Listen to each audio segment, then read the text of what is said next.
Isn't it a wonder what happens when you listen to your customer?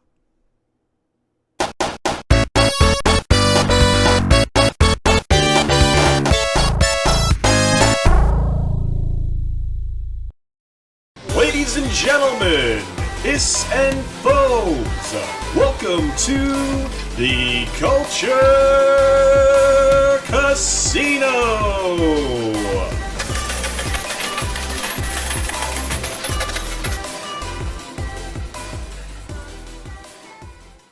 Just 2 weeks ago or so, in relation to when this video was being recorded, the inappropriately named movie featuring Harley Quinn hit the box office like a wad of wet toilet paper that it is. A wet, gross assault on fans of the character, and another example of how not to make a movie or how not to market one. Despite all of the various blogs and supposed news sources out there defending the film, you never hear them say the real reason these types of movies are failing.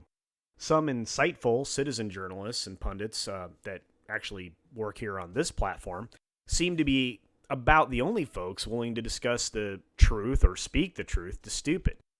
These movies blatantly hate their fans. They ridicule them, they preach to them, and to top it all off, they market the movies the same way. When I was a young collector of comic books, it wasn't that unusual to see a female in a comic shop or a video arcade or a game shop. In fact, the smartest collectors tended to be female. They could wheel and deal you out of your comics, or if they needed to, charm them off of you. Ultimately, they read the comics for the same reason the boys did. They loved the stories, and they loved the art. That takes us back to the doorstep of this Harley Quinn movie, taking a comic character with an established identity and fundamentally changing it is wrong. Harley Quinn is an established character. She has solid motivations for the action that she takes. Her look has always been aesthetically driven, and her last foray on the screen gained a whole other group of fans who appreciated that aesthetic.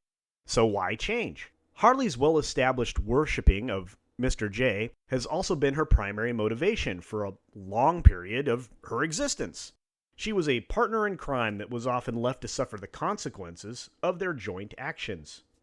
Being as the very foundation of this movie is her separation from that relationship, you would think that there would be film elements leading up to their split. In fact, the last time we saw the Joker, he was breaking Harley out of prison. Finally, a very incomplete and inaccurate group of characters in the movie, being referred to as the Birds of Prey, felt absolutely wasted. As I've heard some others say, Huntress should have figured more prominently into the overall arch of this movie from its very inception. No characters in the film were presented as true versions of themselves. Plot lines were left unfinished, which seems to be a theme in Hollywood as they struggle with just finishing a story, and I think you and I both know why.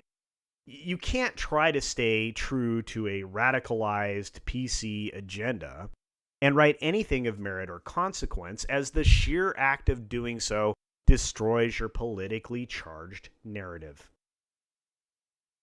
I guess the final nail in the box office receipts for this Harley Quinn movie, no matter what name it is called right now, was actually having the Access Media try to prop it up. Well, that, and probably Ewan McGregor going out of his way to brag about exposing misogyny in every imaginable way. These people need to read a Marshall McLuhan book on media or something, because they just don't get it. Alienating your audience might be a trope used by unsuccessful playwrights, but the whole point of making movies is to make money. You can't do that by giving your customers a reason to not buy your product. Not to mention giving them multiple reasons to not buy your product. And that leads me to my perfect segue. There still seems to be a few filmmakers that are catching on to an old-fashioned trend that I thought was long lost: making the movie entertaining to an audience. The novelty of that idea is striking, as we've veered so far from the pursuit of it since the end of about 2015. But you don't have to look any farther than this week's arrival in Sonic the Hedgehog. Sonic is an example of a fun movie with no political agenda. It is true to the character of the video game in every way, and do you know why? The filmmaker and his team listened to the audience. When the first trailer showed our little blue friend for the first time, the fans reacted poorly. Their reaction drove the filmmaker to change the character model to reflect his anthropomorphized nature. Turns out that when you listen to the fans, you make piles of money. Sonic has already captured the largest box office weekend for a video game adaptation. It supplanted The Wad of Wet Toilet Tissue as #1 in the box office, and it is expected to make money, unlike Harley's movie. Let's take a quick look at the box office numbers, courtesy of the website The Numbers. As of this recording, Sonic leads the weekend at 57 million in front of Birds of Prey, which is at a distant second at 17.1 million. At this rate, Monday should see Sonic topping Birds of Prey in total gross earnings. Now, it wasn't just the redesign of this character that created this buzz. It was a solid story, a good cast, and an absolutely genius performance by Jim Carrey. This movie and a few others like it this year give me hope and optimism. As things are appearing to change, we should stay diligent about supporting entertainment that is free of political narrative and keep our wallets closed to those who insult and lecture us. Thanks for spending a few moments here at Culture Casino. Please feel free to subscribe, like, and comment. You know that I'll really appreciate it. And remember, at Culture Casino, when the house wins, we all win.